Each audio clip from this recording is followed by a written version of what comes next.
Junk food. I don't like it. But I like it, ma. Then I cannot avoid. Ma, வெளிய pizza சாப்பிடலாமா? வெளியே இருக்கு, வீட்லயே செய்யலாமே. வீட்லயா? ஒரு half glass warm waterல 1 spoon yeast, 1 spoon மைதா, 1 spoon sugar ஆட் பண்ணிட்டு கொஞ்சம் அதை டிசால்வ் பண்ணிடலாம். இது கொஞ்சம் ஃபர்மெண்டேட் ஆகணும். ஸோ 10 minutes அதை அப்படியே ஒரு ஓரமாக வச்சிடலாம்.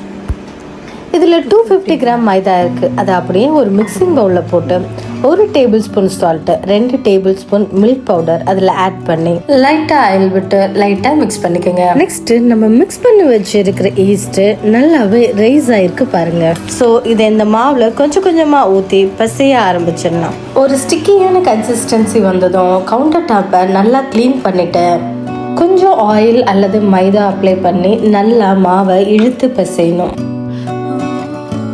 ஒரு 15 minutes இந்த மெத்தடில் தான் டோன் நீட் பண்ணணும்.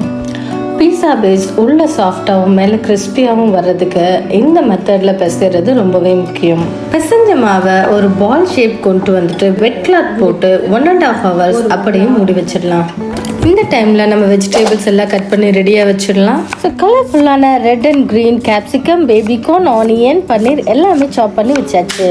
1.5 hour கழிச்சு மாவு எடுத்து பார்த்தோம்னா நல்லாவே க்ளூட்டன் ஃபார்ம் ஆயிருக்கு பாருங்க. அதை எடுத்து ஜென்டலாக பிசைஞ்சு 2 பீஸாக்கான பேஸை இப்போ நம்ம செய்ய போகிறோம். ஒரு பீஸா ஓவன்லையும் இன்னொன்று ஸ்டவ்லையும் வச்சு பார்க்கலாம் எது நல்லா வருது. ஓவனில் 220 degree Celsius 10 minutes preheat. அதே போல் ஸ்டவ்லையும் 10 minutes வச்சிடலாம்.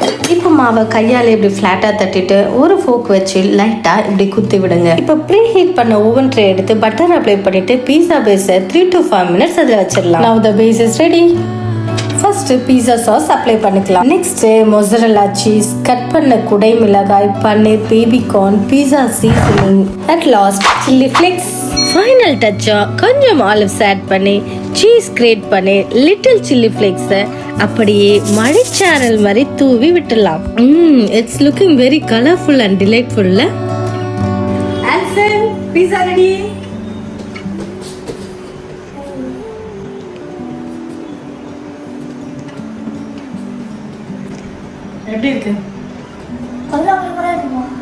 Okay, Anson happy.